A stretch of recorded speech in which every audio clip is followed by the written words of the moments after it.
All right, thank you very much, Peter.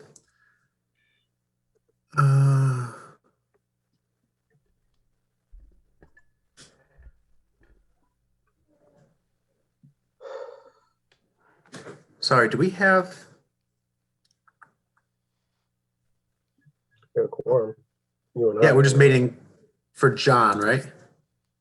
Okay. Yes, but minimally we have a quorum. We'll give him another couple minutes. Trying to squint real hard to see if he was in Westfield, and then I realized he's not. So, What, do you have a GPS tracker on his car? GPS track has what? I was being a smartass. I said, do you have a GPS track?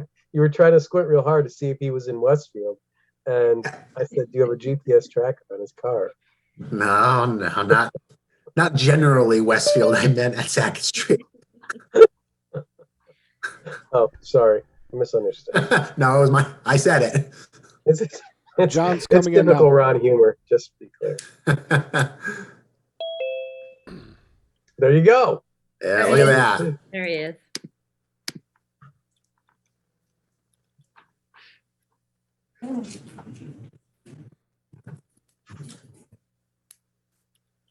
All right. See that 7 o'clock, we'll begin the Board of Water Commissioners meeting.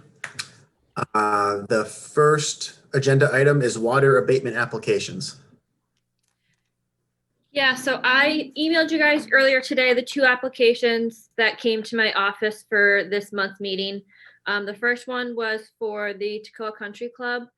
We did talk about it briefly at the last meeting about the issues that we had over there. And they did turn in their application for an abatement. So I did email it to you. I also emailed you the calculations that I came up with. On the first page that's on that document, it does show in the bottom the amount that we paid Rainmakers for their work on the project, and then also the additional amount for the off-duty police detail.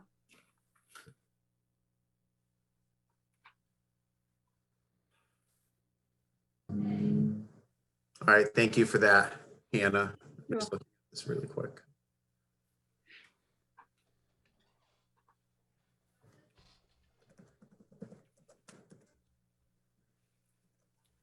So Hannah, so I'm clear. Yep.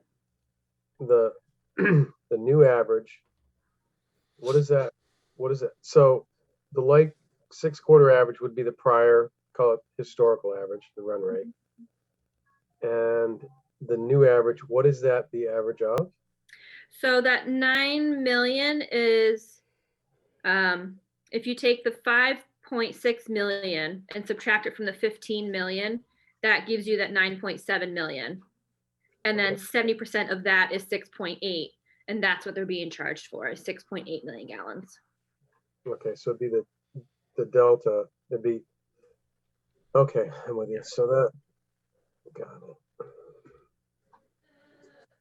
And then we're gonna net that with Rainmaker, off-duty, and call it the total repair. Correct. Yeah. Ideally, their initial credit would be 37, but subtracting the money that's due for Rainmakers and off-duty, their new credit total will be $29,000. They have made a $10,000 payment already on it. So once this gets posted to their account, they would have a remaining balance of $19,000 for a credit that they would work down. Okay.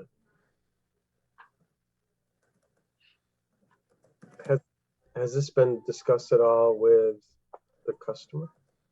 He did stop in the office when he dropped off his application, and I did present this exact form to him as well. He had some simple questions like you guys did, but he didn't have anything else to add, or he didn't seem to dispute it. Yeah, based on our understanding from the discussion at last meeting, this seems to be in line with what we had discussed, and including, the charges that were incurred to make the repair. Yep.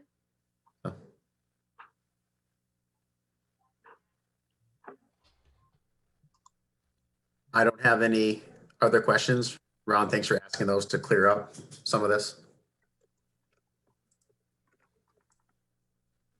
Thanks for pulling this together, Hannah. You're welcome. Yeah, and Dan, thank you again for the detailed backup. And then obviously, to the department for acting so quickly, to make to the bad situation. Right. Thank you. I guess, Dan, I should ask you, do you have any objections to the methodology or our approach? Of course not. No, it's fair. That's fair. I was looking for 5,000 more in my calculations, but it worked out. I'm happy. Just get it behind us and move forward. And Okay. yeah, we won't be able to make payments until we open again, which will be in the springtime. But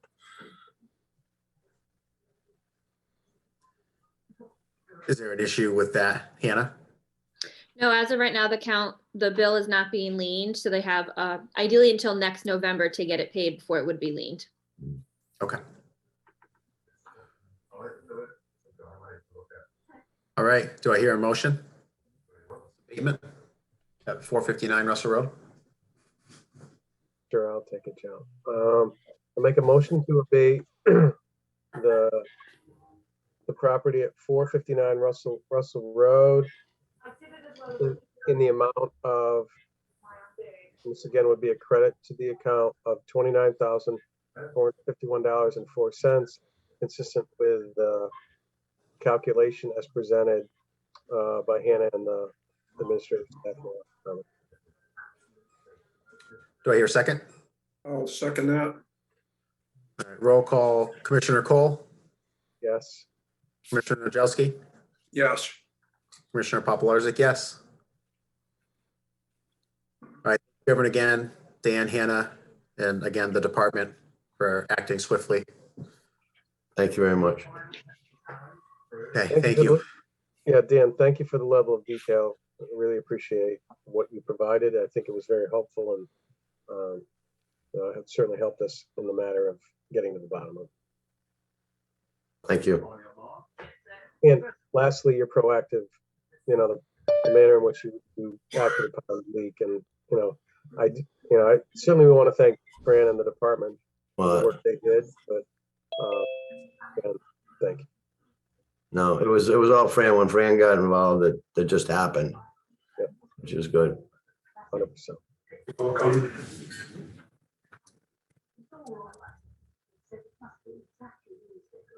All right, very good.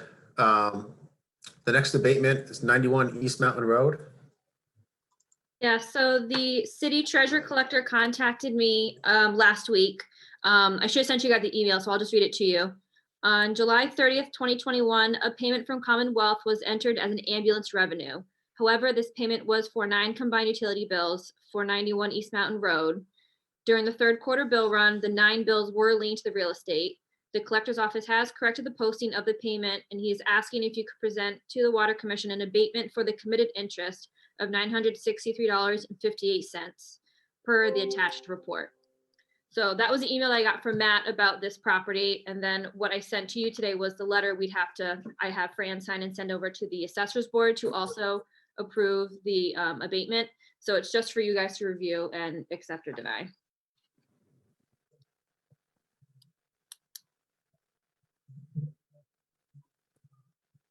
All right, thank you very much, Hannah. So Hannah, is the entire amount being abated only for the interest that accrued by mistake because of the misapplyment of the payment? Correct. The bills have been paid, but unfortunately, interest was collected because they didn't post it correctly the first time. So we're just looking to remove the interest. Everything else has already been paid. Gotcha. And Okay. it was simply just paid to the wrong account. Correct. Yep. Okay. Okay.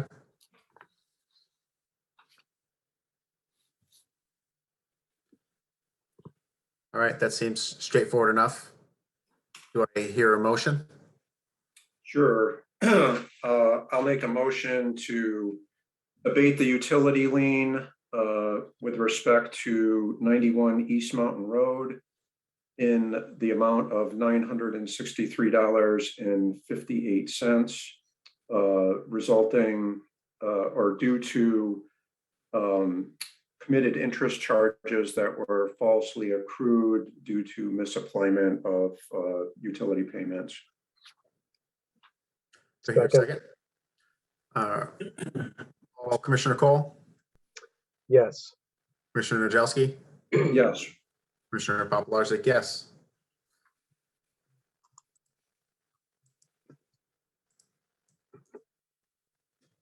Okay, thank you very much for that, everyone, and Hannah for pulling those together. Thank you. Have we received, just out of curiosity, any new abatement applications since we processed the remainder of them last week? No, I haven't seen any come through this past month. No. Okay, all right. I guess if you could just keep us in the loop. Yeah. I will. We progress through these meetings. You know, I'm assuming we're going to move back to in-person pretty soon, but. Yeah. So no. Okay. All right, thank you very much. You're welcome.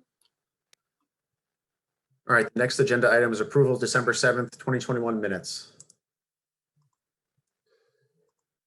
I reviewed them, Joe. I have no objections to them presented as written. Yeah, likewise, I reviewed them and I had no modifications to present. A lot of motions in there. Sure are. It's all about abating. Yeah, it was very nice to catch up on all the ones that, you know, we had to wait for until we could start meeting in person again. So it was nice to get those taken care of. Do I hear a motion then for the minutes? I also agree with them. Sure. I make a motion to approve minutes as presented at the last meeting on December 7th, 2021. Second. Roll call, Commissioner Cole, Yes. Commissioner Najolski, Yes. Commissioner Papalarczyk, yes.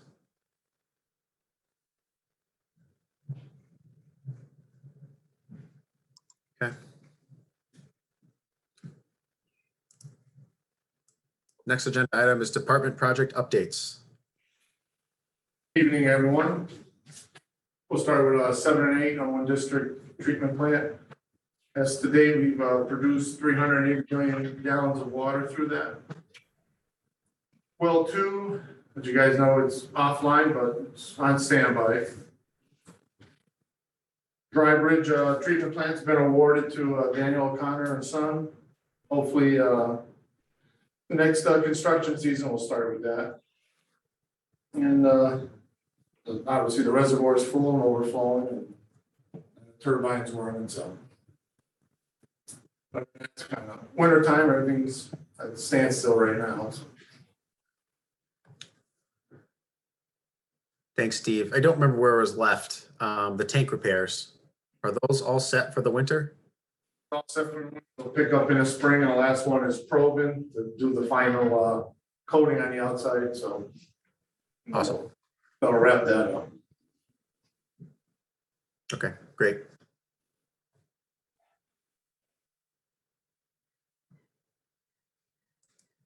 Steve, what was or Heather, what was the bid amount that O'Connell came in at?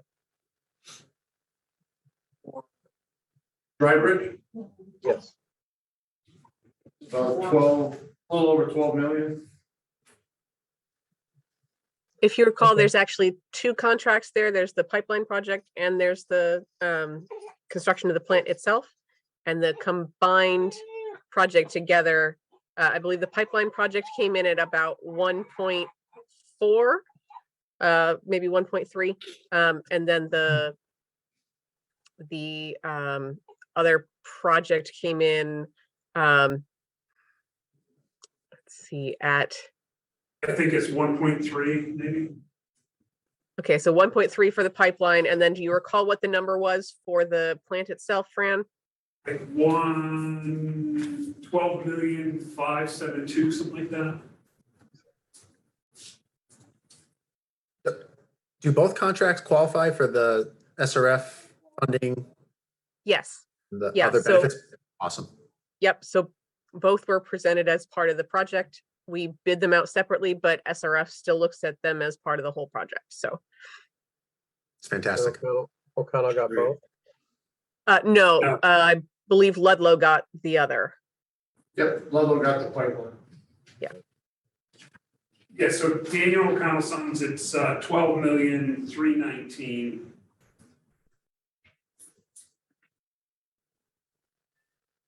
And what's the anticipated completion date? Is this like a 2-year? Yeah, 2 years, I would suspect.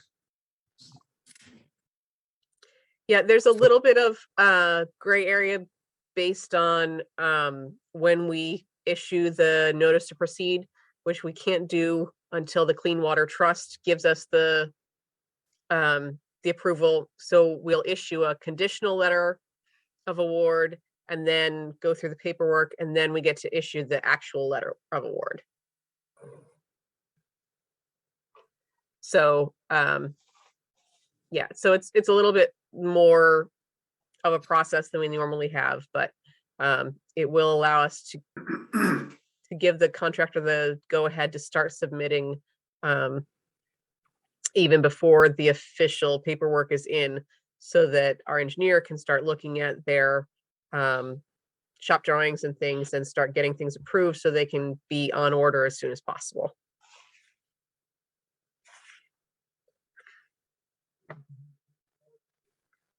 Oh, we're moving. That's a good thing. Yes. That's great. What's the anticipated start date for the water main project? Is that the spring? That's our expectation, is that both projects will actually get going this spring. So Okay. Okay, that's great.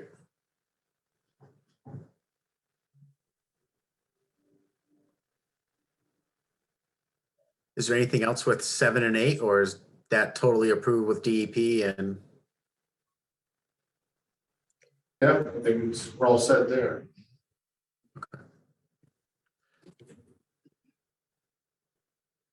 And then is that contract closing out, or is it closed with the construction contract?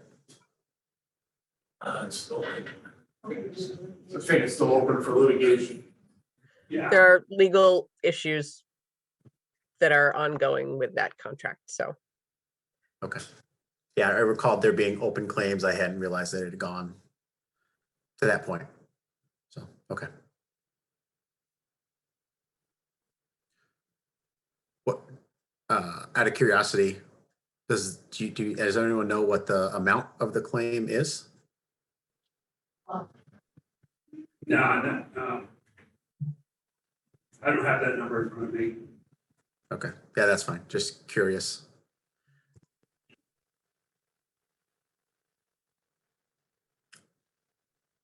All right, is there anything else for department project updates? Jeff, anything on the wastewater side?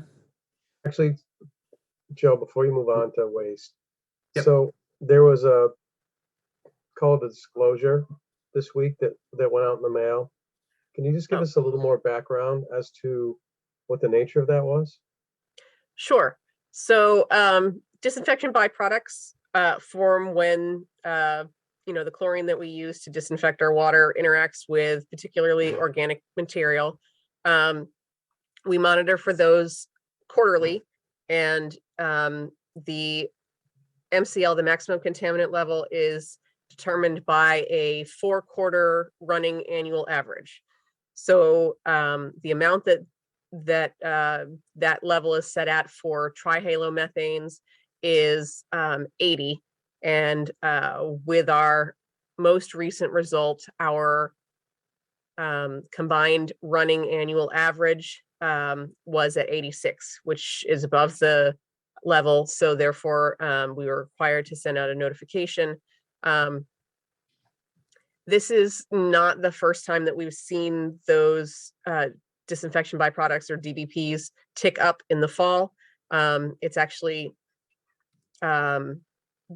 something that we have noticed before, and typically what we will do to resolve that is we'll go out and flush lines. This year we actually flushed a significant amount of organic material from the bottom of the reservoir, hoping that we can reduce that organic load moving forward, so that we won't continue to have this problem. But we're also going to implement a flushing program in the spring. And we're still working on the details of exactly how frequent and how much water, but it was one site in the city that had it tick above that 80. It's not everywhere in the city, but we're gonna treat it as a systemic kind of problem and look to address it by increasing flushing, reducing our organics, whatever ways we can. So How do you actually flush from the bottom of the reservoir? I'm just curious. So our reservoir has a series of outlets at, I believe there's 4 different elevations along the pipe at the gatehouse. And so you can open up any one of those or multiple of those and be pulling water through. You can either send it to discharge directly, or you can, I believe there's a way to divert it, but anyway, they opened up the lower gate valve and flushed it for, what was that? Almost a week, Steve, am I correct? In total, about a week? It's a week, yeah, a little over a week, about a week, yeah. Okay. And that was a direct flush, I'm assuming, to outlet, basically to the little, to the river, right? Yes, that was so we can get the flashboards out of there, so. Oh, okay. Oh, so it was, all Lower. right, it was at the same time. So Got it. it's a dual purpose. It, Yeah. it accomplishes both things. Got it. Okay. And that measure, Heather, you referenced, that's parts per million, ppm? I You said believe 80. so. I don't have the report in front of me, but I believe it's ppm. Okay. And when would be the next measurement point? When will we test again to or have we already? We'll be testing first quarter of this year. So I believe it's the 3rd week of the 2nd month of the quarter or something like that. So the 3rd week of February. Got it. Okay. So it'd be after our meeting, but okay, just curious. Yep. Heather, what section of town were you seeing this in? Loomis Street. Okay.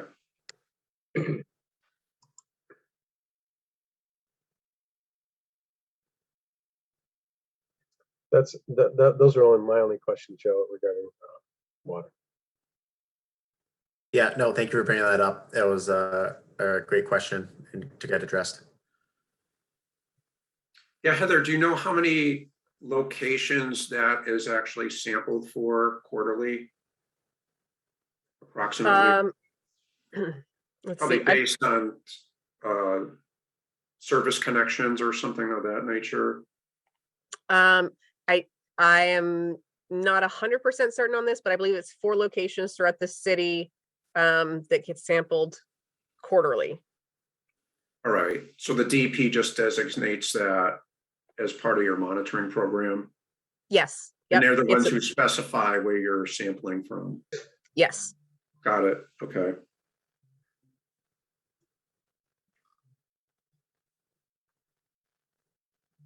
Is the flushing from the reservoir annual, again, just to drop the flashboards down? So this year we did it to drop the flashboards down. But the flushing program that I'm talking about would be flushing water mains, not necessarily flushing the reservoir. And that would be done more frequently than annually. It would be done potentially, monthly or even more frequently if we determine that that's going to give us a better quality of water. Right. But is there any benefit, I guess, to reduce the total organic carbon load? Is there a benefit potentially to flushing at the reservoir? Potentially, we have had so many drought years recently that we haven't been able to flush the reservoir at all. So the level of organics in the res has been pretty high. So I think it's something that had been hanging out there that needed to be done. So due to the wet year that we had, it was a good time to do it. And we'll take advantage of wet weather when we can to do it again. Yeah, okay. Yeah, I just never would have thought of that. Again, it's building up at the bottom and causing the DD issue, so. Right, I imagine this is kind of a challenging thing to try to address organics that accumulate in the distribution network. Because that's got to vary over time depending on usage in different parts of the city and age of piping, construction, and so forth.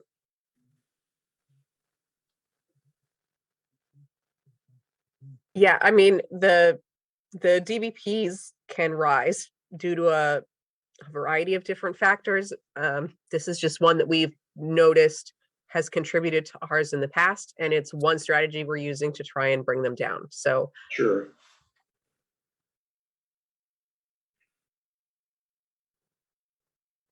Thanks for the update. Yeah, thank you very much. Anything else on the water side? Hey, Steve, thanks for passing along that email on the Court Street issue. It's under control for now. So. Right.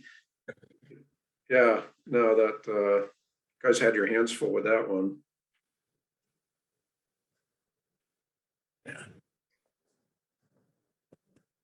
Mr. Chair, to the chair, Mark Crissati, city engineer, just relative to that issue, we are anticipating a change order or extra work order for the contractor with regards to the issues associated with that.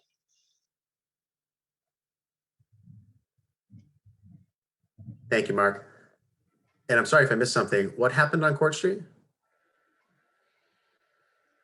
The contractor in the process of doing some work ran into some unknown water services and so forth. The water, and correct me if I'm wrong, please, I don't mean to misspeak.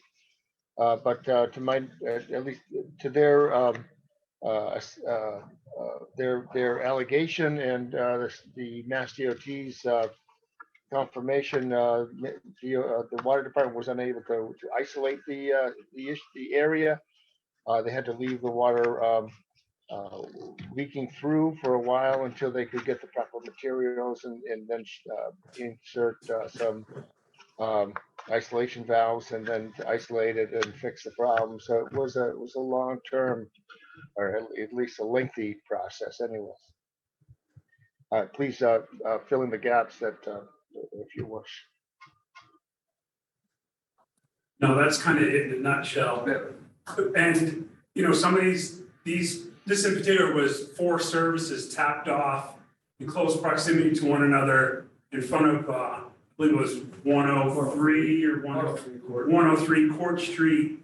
You know, I wonder if going forward, given that the possibility of this could be there again on this job, that we put, you know, some stipulations in from a markout standpoint that in close proximity to the elevation of that 6-inch main that they have to hand dig or probe, because this was a rather big piece of equipment they were using and they were moving right along and basically just sheared off 4 corporations in short order. So.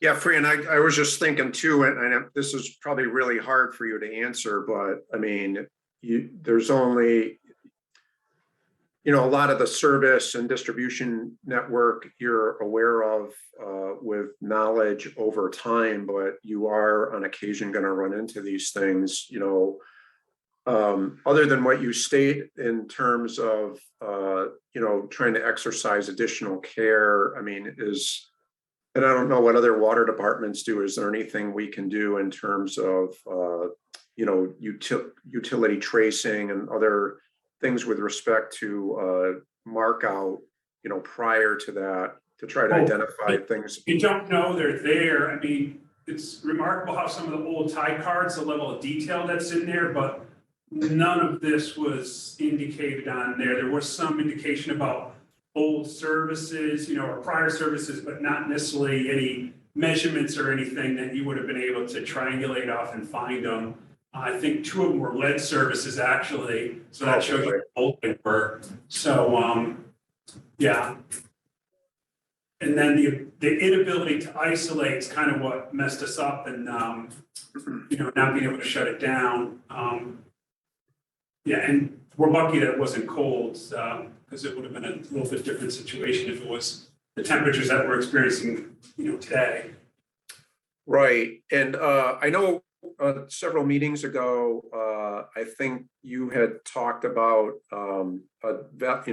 looking to do a valve exercising program, or somebody was helping to Yes. conduct an evaluation with respect to Yeah, that. that's something we have the equipment, we've done it in different capacities, or levels before, but this is where I really want to focus on, in this coming year is to really do a completely exercise every valve and identify the ones that,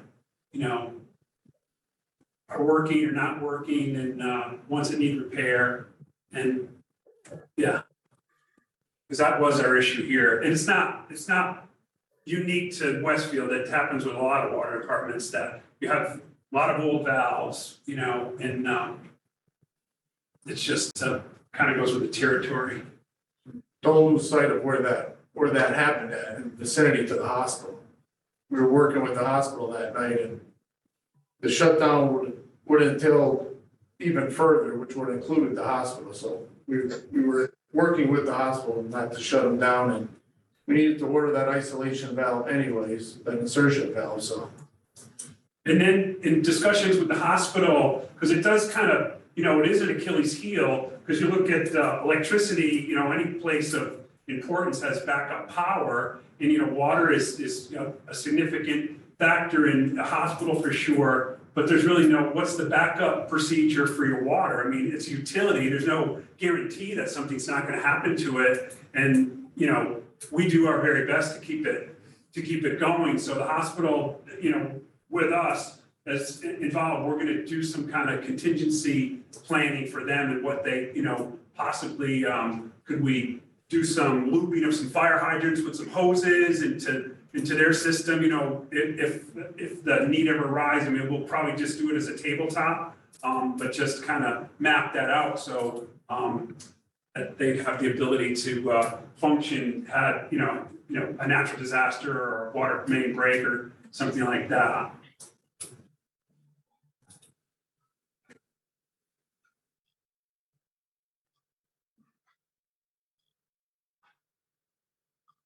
What ended up happening with the lead services that were found? Dispose of them properly. We're talking just small, 3-foot piece that was, They're abandoned. they were abandoned in place. It was, yeah. Yeah, okay.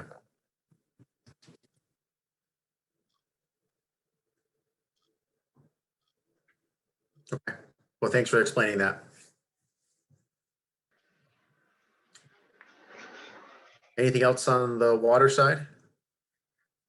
No, the way we ended up shutting that off was an insertion valve. There was a plan to do 2 insertion valves, and that's what took a little bit of time because you had to source them and schedule someone to come in and install them. But it ended up being, and through Steve's, foresight, to the first insertion valve that was installed actually shut the water down, and that was the one that was on the Court Street, east side of the break, and that shut it down. And then it was a pretty simple thing after that to repair it. Yeah, and that's permanent, right? Does that have a nut and just a valve box? Yeah, it was like Yeah. Awesome. So now this, in that one isolated But area.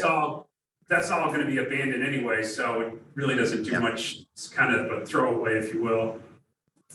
But Yeah, but to their point, to the point that if this happens again during construction, now at least you have a way to isolate that section of the line. So. All right. Thank you again. Jeff, wastewater side?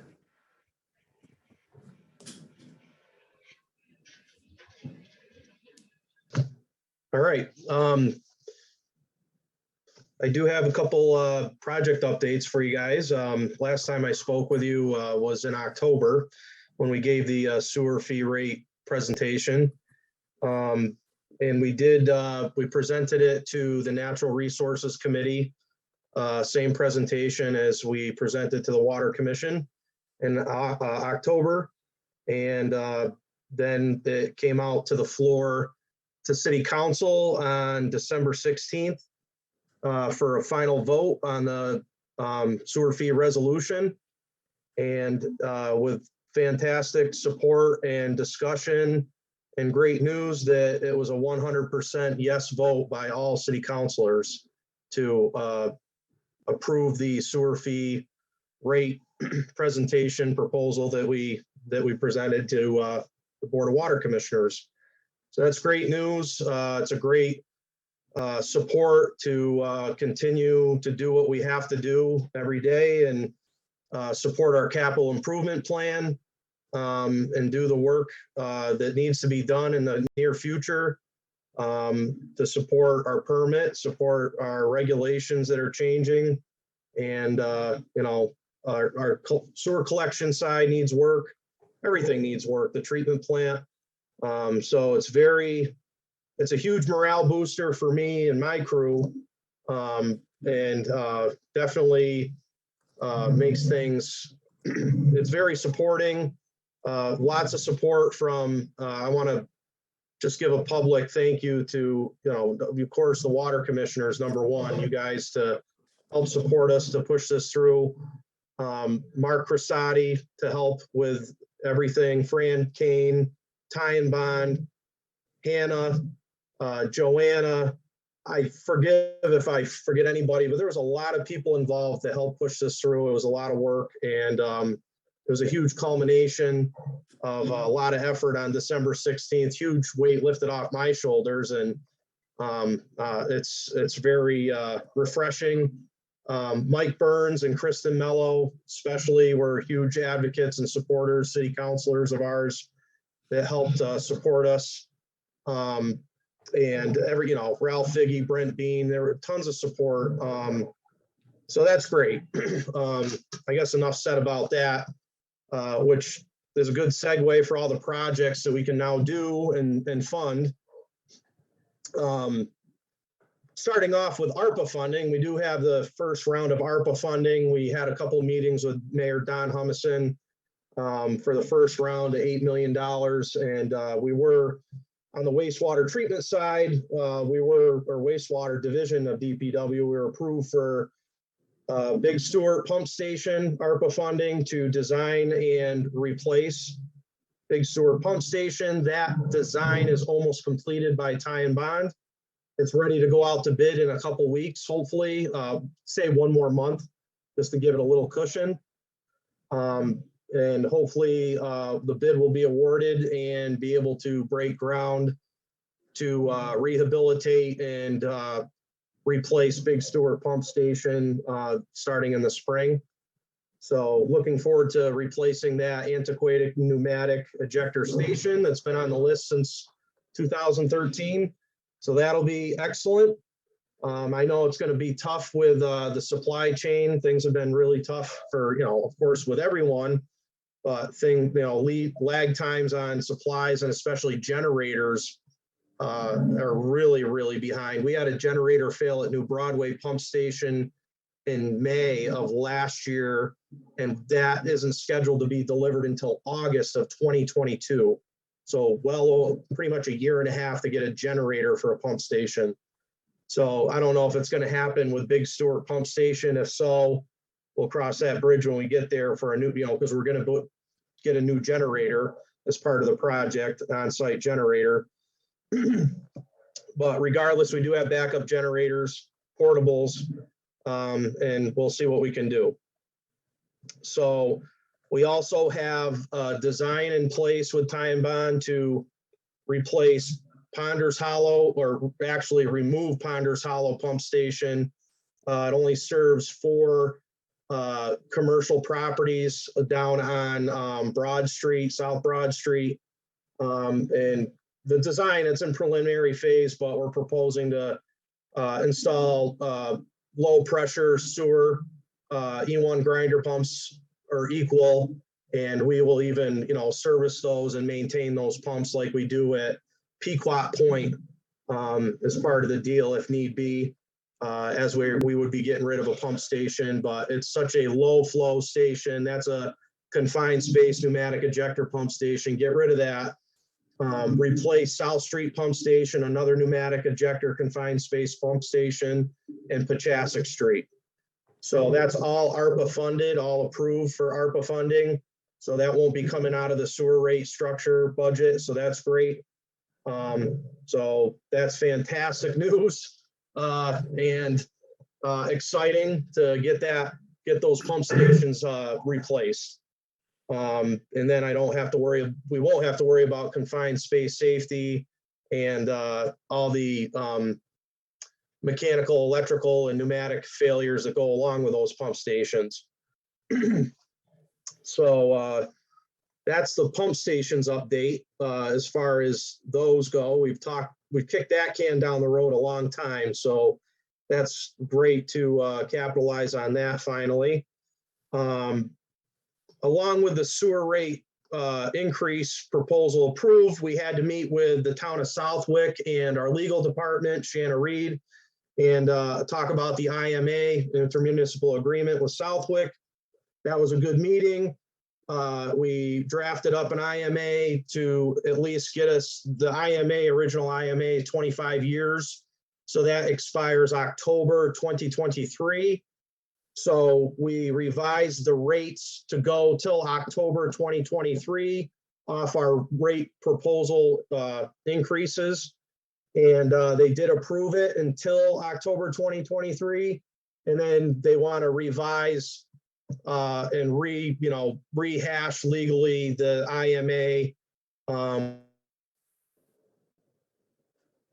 And I don't know if they want to negotiate the rate or how it's worded. They were kind of not hung up, but they were talking about how the wordage is commercial industrial rate plus 10%, how we bill them, and how they're mostly residential, wastewater. And, that's just our mechanism for billing per 1,000 gallons is commercial industrial rate. We have a partial flume at the Southwick Westfield line on the bike trail, and that's how we measure their flow, and that's how we bill them for sewer. So, because residential rate, we bill a flat rate in town. So it's not like it's a high rate. It's like this high expensive commercial industrial rate. That's just how we bill it. So like we talked with Fran and the town, and we'll probably call it like a wholesale wastewater rate, but it's not like we're going to reduce the rate, in my opinion, because the cost of everything's going through the roof. So I looked at their rates. They basically take our rate, we bill them, and they double it to their customers. So that's the IMA with Southwick. Yeah, Sorry. Go ahead, Mark. To the chair, if I could just, I'm sorry. Thank you, Jeff, and to the chair. Jeff, my understanding is that the commercial rate and the residential rate are equal, and that the flows to the plant are generally equal, and you're charging the same costs to each side. So I mean, Southwick's not paying anything extraordinary by paying the commercial industrial rate. They're still paying the residential rate, just in a different measurement factor. So. And if while I'm at it, Jeff, when the city council did vote on the rate increase, they did also vote for to request from the Water Commission a recommendation for a charge for people with active sewers sitting in front of their homes that are not tied in. So it's something perhaps the commission and the departments may pick up and take a look at and come back with a recommendation for the city council to enact.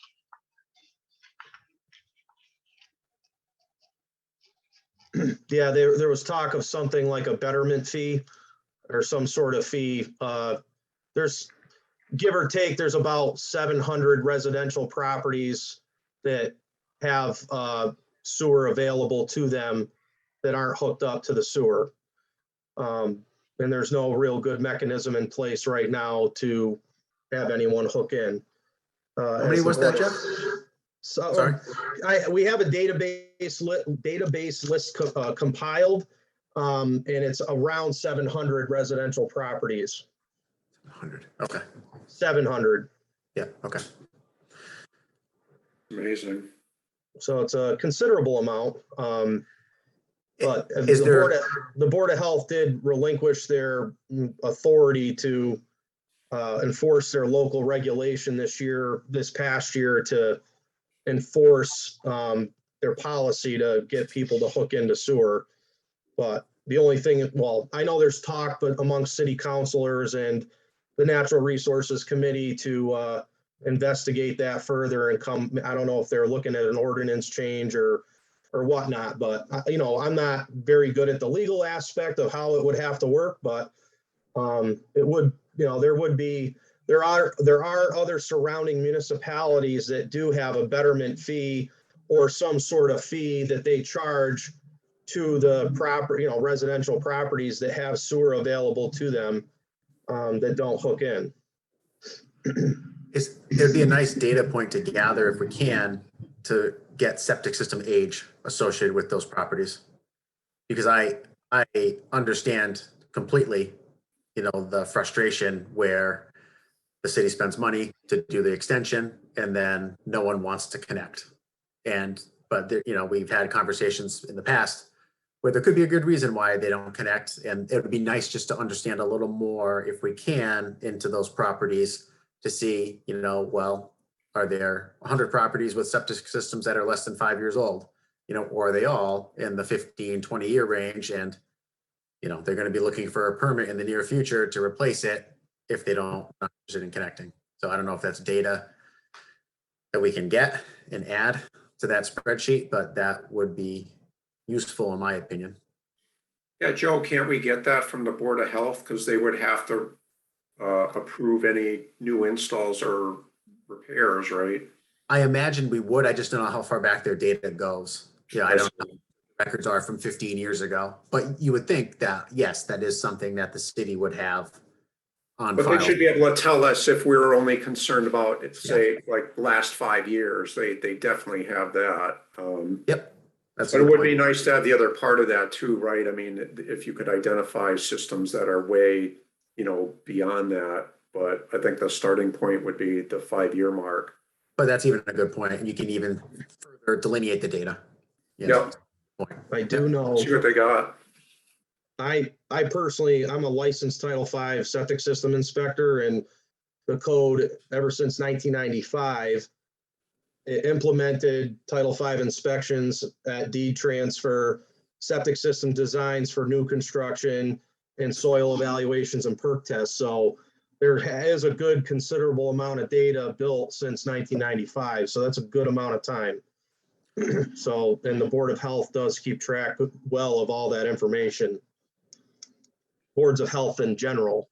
And a lot of boards, I'm not familiar with Westfield Board of Health, how they track it, but up in the hill towns, there's quite a few boards of health that do it online permit system, and they track everything electronically. But I'm not sure how Westfield does it. Jeff, in your opinion, would it be appropriate to share that list with the Board of Health to see if they can track down those properties?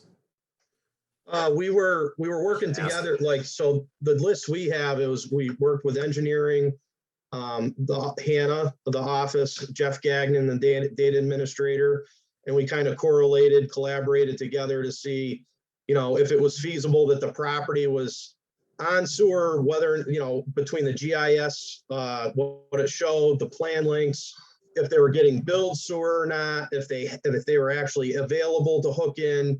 So we did quite a bit of checks and balances on our end. But as far as the Board of Health side, I don't know how well it would jive with their data.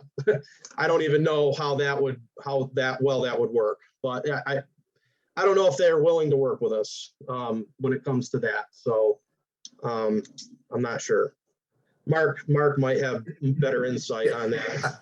And I guess I just want to see who it coming from would be the most effective, because it sounds like you have, a list of properties that, right, you've come up with that list in your way with engineering and Hannah and the department.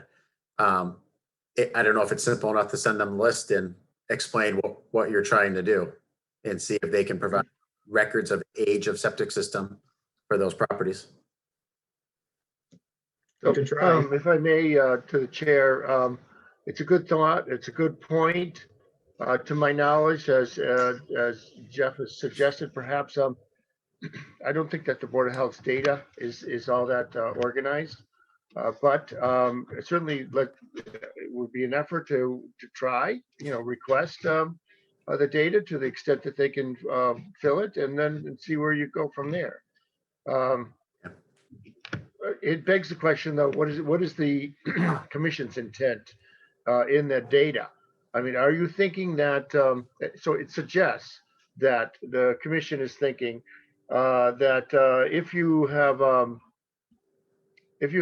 new septic system replacement, then that should impact somehow the charge for having a dry cap sewer or having an active sewer in front of your residence. Is that the thought, or what is, so should that be factored into the process of the mix? So let me ask the question. So you're telling me that the Board of Health has approved a septic system upgrade to a property that sits in front of an active sewer connection? Yes. Is that what I'm hearing? Yes. Yes. How freaking absurd does that sound? Well, It Ron, is. I mean, there's potential in that. Look, I mean, we put in some new sewers in recent years. So if you look at the list that Jeff has, a good part of it is those, at least I would say half of it is the new sewers that we put in on Joseph Ave, on Plantation Circle, on Bigwood, and so forth. And it's certainly plausible that people in those neighborhoods would have had fairly recent septic system replacements. I don't know that. Agreed, They Mark. certainly were screaming for the sewers to come in, so I would expect that their sewers were on the border of failing. So, hence we put in the sewers. No. But I agree, Mark, and I don't mean to interrupt. My question is, if the sewer was active, if the main was active, has Board of Health actually approved a septic system upgrade in lieu of having that person connect to an active sewer? That's really my question. And if so, why? so, Ron, to my knowledge, that would be in violation of DEP guidelines if that occurred. Yeah, and that's my question, Mark. That if that's happened, then there's something materially wrong with that process. And it's, Jeff, tell me if I'm wrong. It sounded like you said that basically the Board of Health has backed away from the whole septic upgrade process, so that doesn't sound like there's any oversight now in that. If I could elaborate, I mean, Jeff, feel free. I'm sorry, I don't mean to, but I'd be happy to if you want me to. Go for it. So look, it's a little historic, and so look, to my knowledge, and I know, I don't know everything, though sometimes I think I do, but look, to my knowledge, the Board of Health has the authority. It's the only one with the legal authority to require somebody to tie into the sewer system once there's an active sewer system in front of their home, okay? And they don't need a reason why. So for years, so DEP has it's part of DECB's regulations and guidelines. If an active sewer is in front of your property, you're not going to get a new septic system permit, okay? You tie into that sewer. For years, forever, that was the Board of Health policy, was DEP's, and that, they waited until the septic system failed, and then they would direct them, okay, now there's an active sewer in front of you, you go tie in, okay? It's a very friendly policy in that, the property owner got to use the full financial benefit of the septic system investment that they made. Okay. It's not friendly to the city who made the investment to put the sewer system in front of the home. We had to wait for that recoup. Now, but understand on the sideline that putting sewers in raises property values as soon as they're in, regardless of whether you're tied in or not. So the city does receive some benefit just by putting those sewers in increased property values. So about, I don't know, when Joe Roos took control or charge or was placed in control of the health department, he established a new policy that said, regardless of when you put the sewer in, your septic system in 2 years of the sewer being put in, they were going to require homeowners to tie into the sewer. That's their authority. Okay, it doesn't matter. They don't need reason why, but they said, okay, within 2 years of the sewer becoming active, homeowners needed to tie in. But then it was up to them to follow through and enforce that. Okay, to trace it, to track it, to move people to actually do what they were saying to do. Recently, then, with COVID and all the activities and responsibilities, the board, the Joe and his department went to the Board of Health and said, look, we want to renege on that requirement. And it's just too much for us to keep up with. So we're going to go back to the old policy of, okay, per DEP, when your septic system fails, you need to tie in, but we're not going to push you ahead of time. Please correct me if I misspoke. Okay, so that's what Joe was speaking to, was that change in policy of chasing down a 2-year cutoff and Yes. whatnot. Yes. Now it'd be, so look, the city council then in the rate, reviewing the rate, expressed their frustrations with, people aren't tying in and they're getting this and it's just sitting there. They requested some sort of a recommendation on some sort of charge for that availability of the active sewer in front of them. And that was the request then from a vote of the city council to the water commission. Do you look to work with the Board of Health and ask the Board of Health to reestablish the requirement, but offer to facilitate the follow through, since their staff is not able to do that, but it's still their authority that you could act on. I think it'd be simpler to do, and I think it's already been suggested, a potential betterment charge after a span of time, right? Which would be a reduction in the rate. Maybe it's a half rate. I'm not even speculating. I think there should be some relief provided in that betterment fee for someone that's still using, to your point, the financial value of a septic system, whether it be Title V passing or not, because you won't know that until you sell your house. But at the same time, I think in the interest, and obviously and Mark, this has been one of my frustrations, and you've heard me voice it multiple times, that we spend all this money to put sewer mains in front of people's homes. And, we've got a 10%, 15% hit rate of people connecting, which is a crime when you think about $1.2 million a neighborhood or whatnot. I mean, it's never less than $1 million to put sewer in a neighborhood. And we've got, again, I look at the amount of connections we get and how long, what's the break even is out into, 20,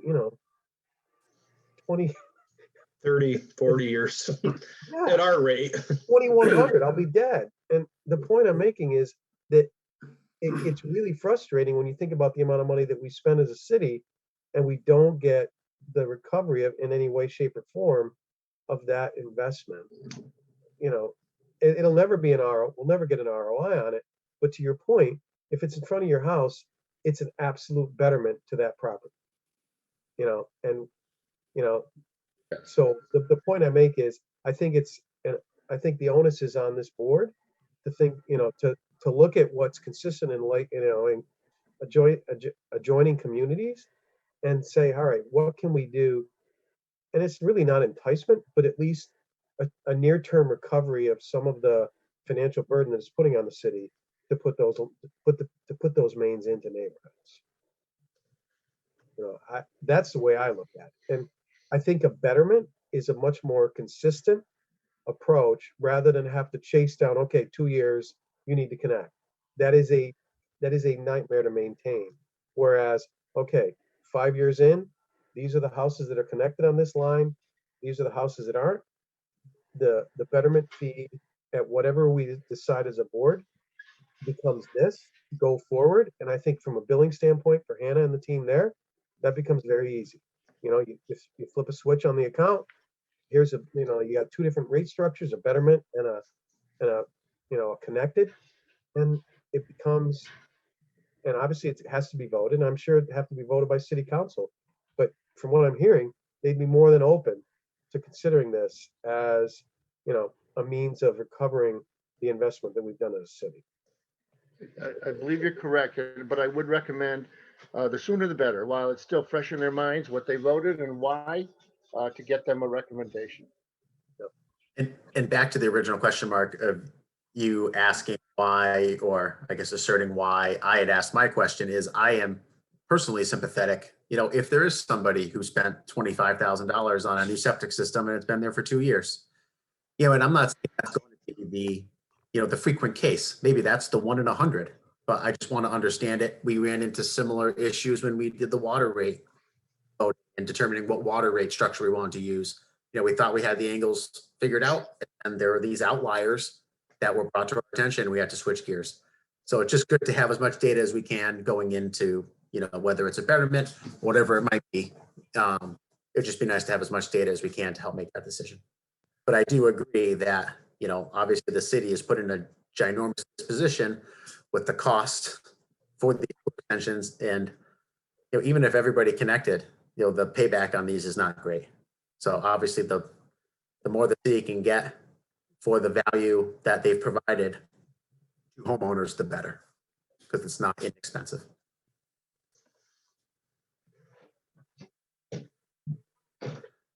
So with that, I'd like to real quick, Jeff, piggyback before we on move forward, this. so Yeah, go ahead.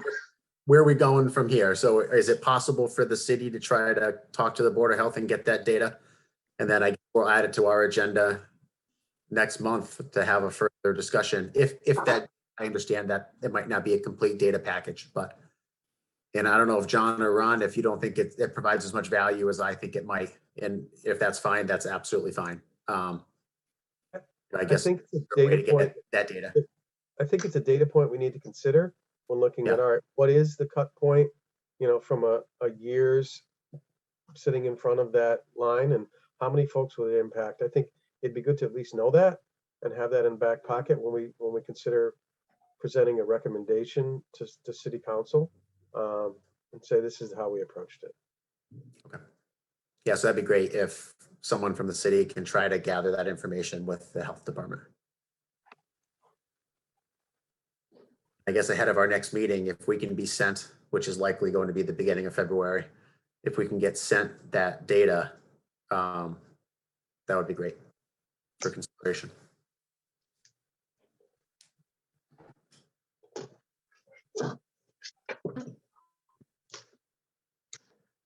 Thank you, Mark and Jeff, for explaining the situation here. Yeah. Problem. You're welcome. Thank you, Mark. Jeff, you're taking notes. Am I assuming you're going to be doing that? We'll be happy to help you. Yeah, I whatever way can. we can. Yeah, I can work on it. Jeff, And, I can help you with that as well. Thanks, Hannah. You're welcome. Jeff, was there anything else? I know you talked about pump stations, but Yeah. from an infrastructure standpoint, was there any other projects that either with the rate increase or with ARPA funding? Yeah, I did. I had more projects. I just quickly, sorry, I didn't want to make it a long, lengthy thing. I just wanted to piggyback quickly on increasing flow to the plant. And I've said it before, but I don't want to beat the dead horse, but we have about 1 million gallons per day of capacity left at the treatment plant before we hit 80% of our design flow. And per Mass DEP regulations, once we hit 80% of our design flow, we have to plan for another upgrade, hydraulic upgrade. And currently we're running on an expired permit that expired in 2014. We had a comprehensive evaluation inspection by Mass DEP this year. At some point, we're going to get a new permit. We don't know when that's going to be. We don't know if we're getting we are going to get total nitrogen permit. The more flow we bring into the plant, the harder it is to remove total nitrogen. So currently, we remove total nitrogen very well because our hydraulic detention time is double of the design of the plant, and the plant wasn't designed to remove nitrogen. So, I'm all for increasing revenue, getting residences to hook up, and getting sewer extensions if we can handle it. I'm all for it. But if we start impeding on our NIPD's effluent permit as far as total nitrogen, total phosphorus, and potentially PFAS down the road, and I don't, of course, I'm putting the cart in front of the horse when it comes to PFAS. We will have a monitoring requirement for PFAS, influent, effluent, and sludge in a couple of years. But total nitrogen is coming, and it's in a pounds per day loading permit. So they base it off a concentration times the flow of your plant. So the more flow, the more loading. So the more flow we bring at our current design of process control of our plant, we can do what we can do until we hit the threshold. So like Chicopee right now, they're in the process of a final total nitrogen permit right now with Mass DEP and NIP and EPA. They're looking at a $50 to $60 million upgrade just for total nitrogen right now. So not saying we're going to hopefully not run into that at all, but I just want to be proactive and throw it out there publicly that the more flow we bring into the plant, the harder it is going to be to remove nitrogen, but we don't have that permit yet. So we do a good job now. I don't foresee any issues for the permit we're going to get at our current average flow we get. So that's all I wanted to say about more flow to the plant. As far as more projects, we do have design underway with Woodard and Curran for our new operations building. And that was part of our capital improvement plan. And hopefully we will get SRF funding, low interest SRF funding for that. We'll apply for that as part of the end of the design, during the design phase.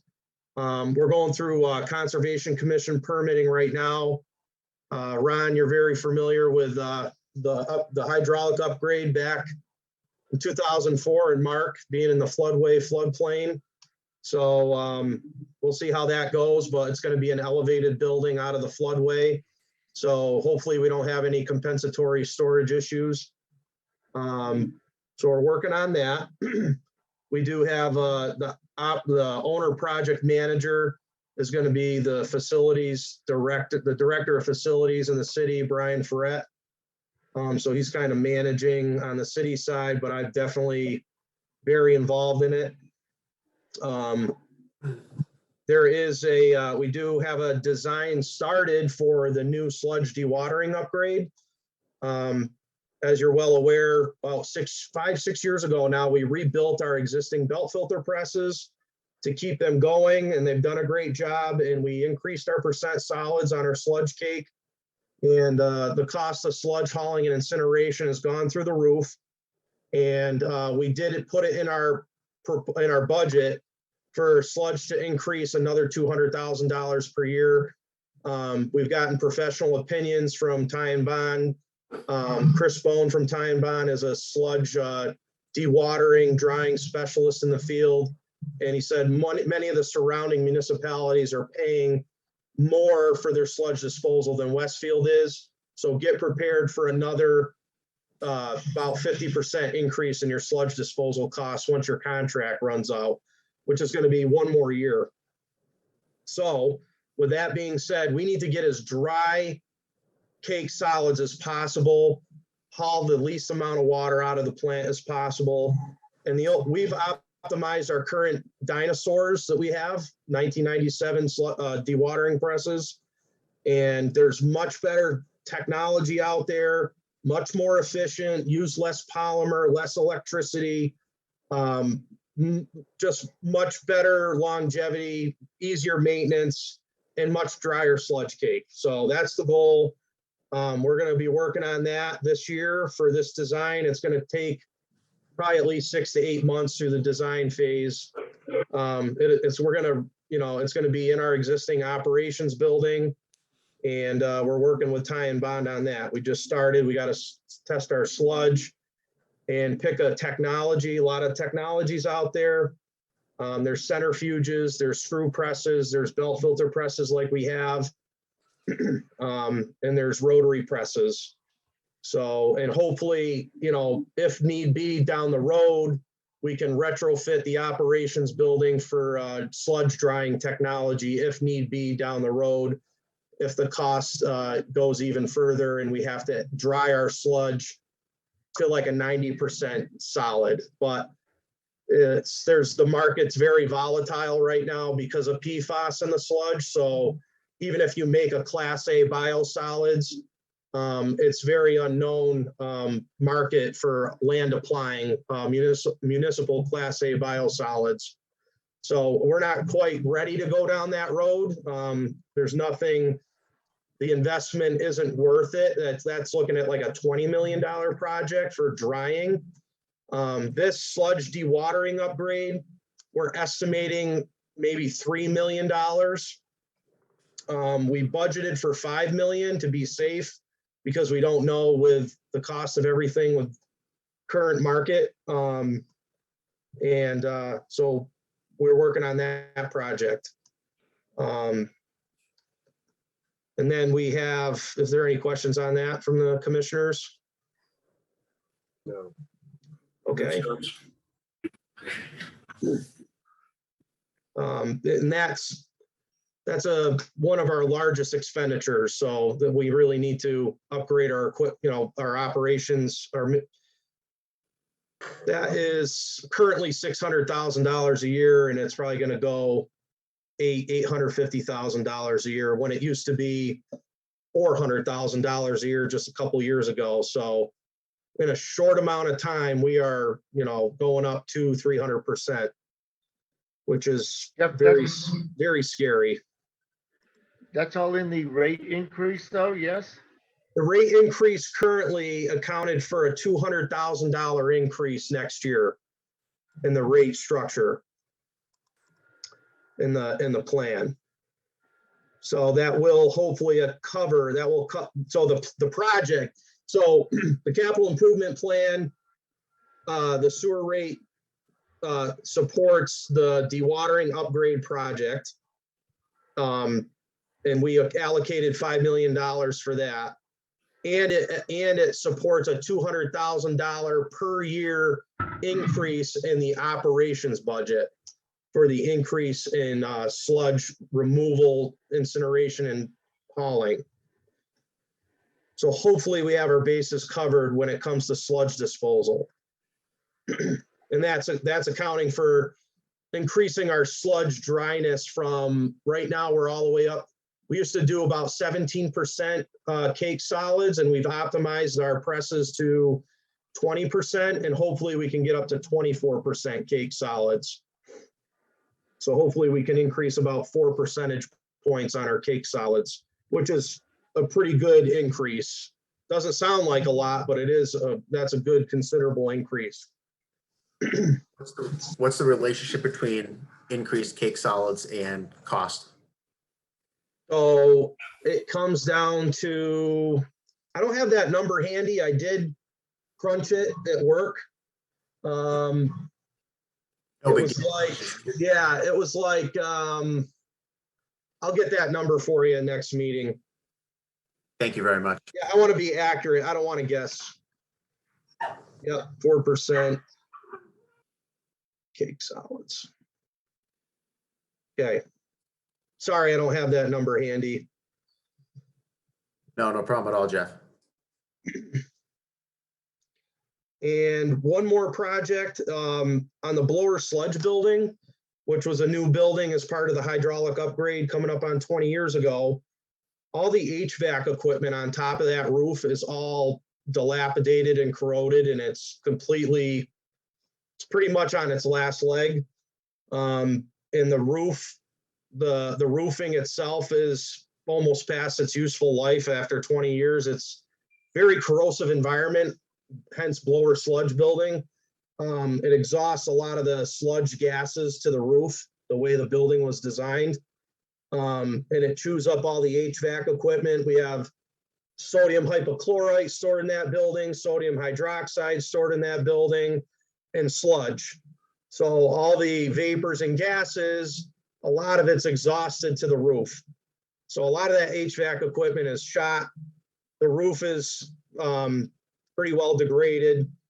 So we've used ARPA funding. We were approved for ARPA funding for a design with Chielo and Bienic. I don't know how to pronounce the architect's name. They put together a design and cost estimate for replacing all the HVAC equipment, the roof, and in that building also houses our plant generator, the 900 kW cat generator that powers the whole plant. And there's a whole wall, that whole wall in that room is louvers to let fresh air in for the generator.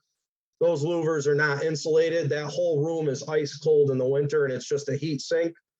So it's very non-efficient, just dumps heat out to the outside all year, all winter long, well, all winter long. So part of that project would include putting insulated louvers in there. So that grand total for everything is $2 million. So that's a $2 million project. So I did, we accounted for a $1 million project for this in our budget for the sewer fee structure. Had no idea it was going to be $2 million. So I don't know if we can make up that difference with foregoing something else we had in the capital improvement plan, or if we can get approved for a little bit more of ARPA funding. But I did request from the new mayor if we could get some ARPA funding for this project, but I'll keep the board updated if we can get some money for this project or not. But it's a very important building. It houses all that. We have our, we had the new blower upgrade. It houses the $1 million blowers in that building and tons of important equipment to provide proper wastewater treatment. So that's pretty much it. Now that's quite a few projects going, and it'll be an exciting year. So, any questions? Yeah, it's obviously exciting that the rate increase went through. You provided us a lot of information on all the projects that, like you said, are needed at the plant. Make sure that the city can efficiently process its wastewater. So it's great news. Rates are going through. Hopefully the increases that are being forecasted aren't as severe, and more and more of the projects can get done. Yeah. Hopefully the bids for the pump stations come out less than anticipated, but Fran and Steve, you still there? Were the bids pretty decent on the Dry Bridge Road project? Like, was it less than anticipated or like average? I'd say average. Average. So hopefully we'll be average on the pump stations. Hopefully it won't be extravagant. Similar work, but. Jeff, I heard that you actually got applause from the gallery when the rate increase was approved. Yes. I've never heard of that. That's what Brent Bean, the chair, said. I've never heard of applause for a sewer fee increase. I was, when I heard it, I shook my head. I'm like, yeah, we're in an alternate reality. Yeah, what are we doing wrong, John and Ron? Yeah, it was phenomenal. It was what a great culmination. I was one of my greatest nights as a City of Westfield employee, that's for sure. Yeah.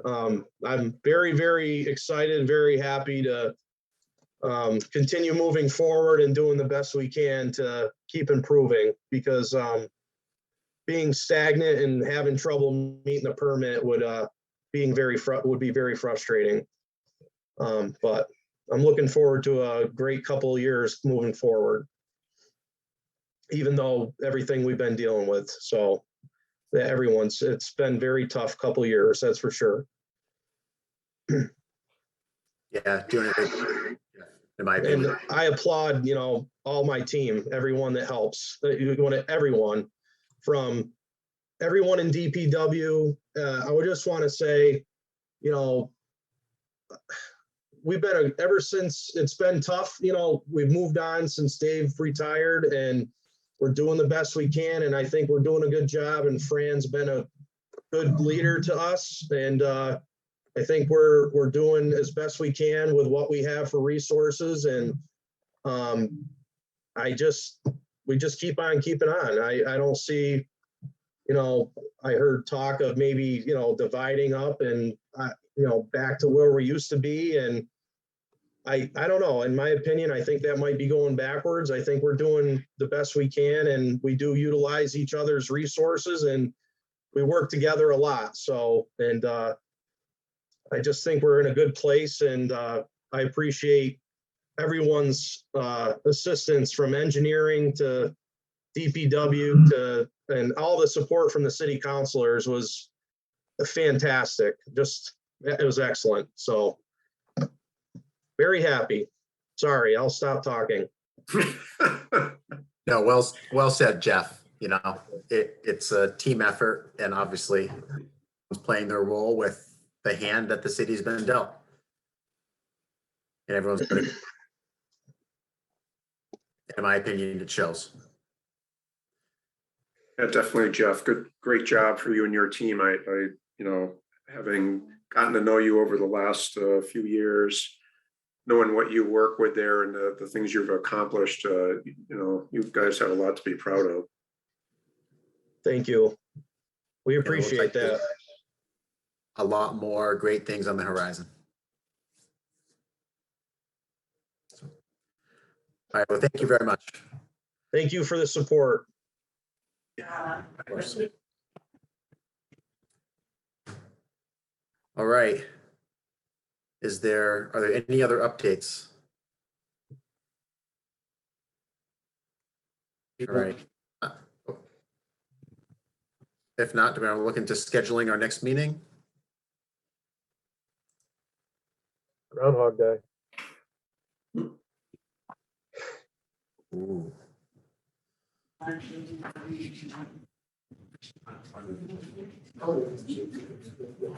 Yeah, that looks good to me. The first. Fine here.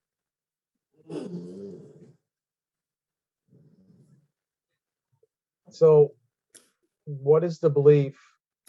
Hannah, maybe you can tell us, or Joanna, are we going to be back to in room, or what's your belief? What's your reading of the tea leaves? Per the governor's orders, Zooms are available until April. So it's really the discretion of the board. So we can play it by ear, getting closer to the next meeting. If you want to do another Zoom or in person, it's really up to you guys. Okay. From a booking standpoint, what's the easier route? Is it booking a room and then falling back to Zoom, or is it booking Zoom and falling back to a room?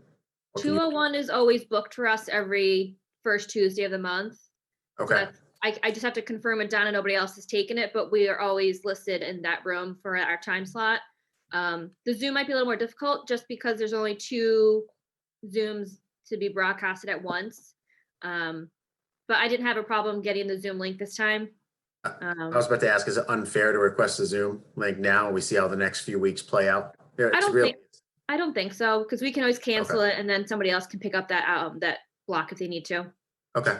I can do both. And Ron and John, let me know how you feel about this, but I'd prefer, if there's to hold our spot, let's go with Zoom. And if things take a turn for the better come February, then we can absolutely meet in person again. And generally, Joe, if one or more of us feel comfortable being in the room, we can be, there as well. So I think we've got the flexibility to be live or Zoom. But I think that's the right approach. Okay. Yeah, okay, good. I just want to steer it in one direction if others feel the other way. Okay. Okay, I 100%. appreciate that. Chairman? Jeff? Well, yeah, can I say one more thing? Absolutely. Sorry. I came up with the number real quick. If we increase our percent cake solids by 4% with the new equipment, we'll save $125,000 a year in sludge hauling and disposal costs. So if That's That's at the current rate. So if That's at the that current rate increases, the savings is even greater. yes, okay. yeah, That's so we have to do it. yeah. I wasn't even from the you got to do it standpoint. My inkling was the savings were significant. Yeah, And this is the kind of project that pays for itself pretty quickly. So that's fantastic. yes. If not to continue down this road, is 24% an ambitious goal or is it a realistic goal? We're shooting, it's a realistic goal is between 23 and 24%. Awesome. Okay. Yep. I hope it goes well. That'd be a Thank you. tremendous savings. That'd be great. Yes. Thank you. Yeah, no, thank you for that. All right, so next meeting, February 1st, we'll plan on, we'll book the Zoom, we have the room, and then as it gets closer, we can make a decision, see how the group feels. Yep. Is there anything else?